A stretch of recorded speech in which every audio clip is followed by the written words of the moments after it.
I run the game, man. Yeah, she run the gangsta. I be the one she knows that can make it happen. But I want to move on to one of the articles, the first article I brought up, which was the convictions and basically the penalties while driving high. So, quick couple of them. So there's two categories in Ontario, offenses and convictions.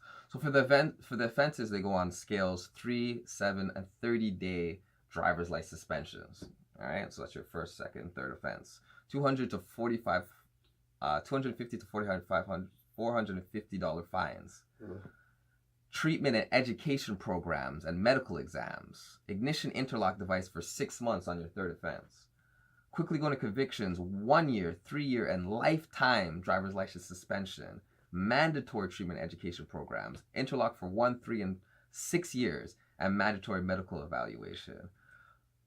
So that's a lot. Clearly, that's a lot. I'm not 100% even sure, because I obviously don't drink and drive, so I don't even know what the penalties are around that. But do you agree with the penalties one could face while driving high, or do you think there's more of a corrupt reason behind it? I can't really say, but to be honest, I know some people say they can drive amazing high. But I would say that driving high is dangerous. Okay. For majority of people. Not everybody, majority. Because getting high does stop your reaction time. It draws it back a bit. There's a reaction time, not as swift. Well, you know, as you said, everybody reacts differently. So maybe that person doesn't have a slowdown in his reaction time, his or her reaction because time. I think people high and intoxicated, period, because there's a lot of people out there drunk right now, driving, on pills driving, smoking driving. So the way I'm looking at it as, I'd rather everybody sober on the road. I hear you, but I can never equate drunk driving to smoking while high. It doesn't equal out to me. Alcohol is meant to mess you up. It's meant to mess up your brain and meant to mess up your reactions and your judgment. Weed is actually meant for the exact opposite. It's supposed to help you be more creative and more attentive and more aware. Like, it's supposed to do that. For maybe people's proportions are maybe a little off why they but then that goes to responsibility though, right? But then you're just putting too much on that's why the rules have to be in place, and then everybody's different. Some people, like I said, some people get high and they start seeing things. That's true. I don't know what people those are, but I've kind of never met a person that got high. I see someone smoke and drop on the floor.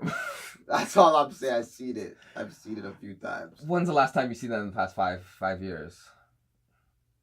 So maybe it's an age thing, like high schoolers or more. See that man in his 20s drop still, but high schoolers / in your young 20s, you're more making those type of decisions. You know what I'm saying? Quickly moving on. I've already kind of mentioned the article about you'll be barred. I'm not gonna go through it again. You can definitely look it up. I'll provide the links for all of the links for you guys.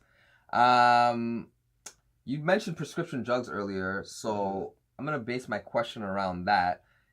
Even though these prescription drugs are so readily available at the hospital, over the counter, at the pharmacist, they're proven to do more harm than marijuana.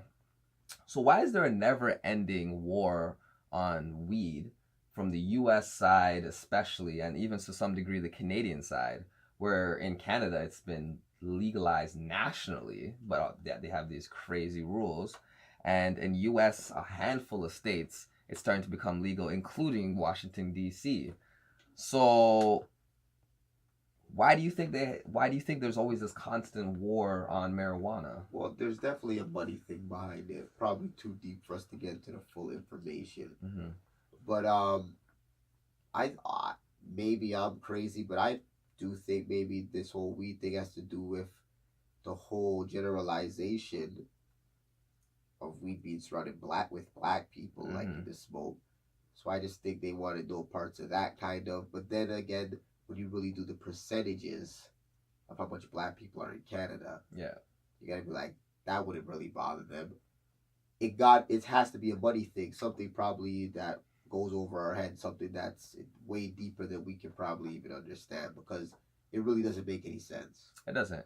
And I've watched multiple documentaries where it's proven that hemp could be so useful in paper, in gas, in clothing, in building houses. Yeah. So all these problems that can be solved with this beautiful, as Al Harrington calls, the most dynamic plant on earth.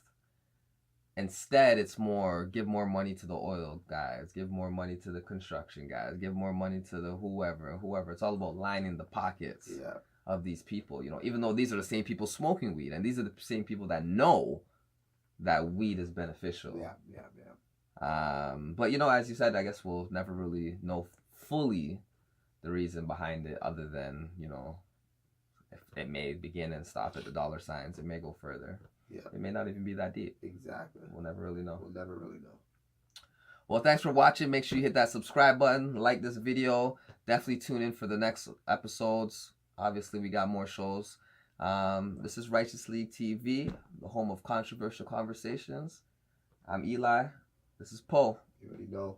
We'll see you next time. Going down. All right.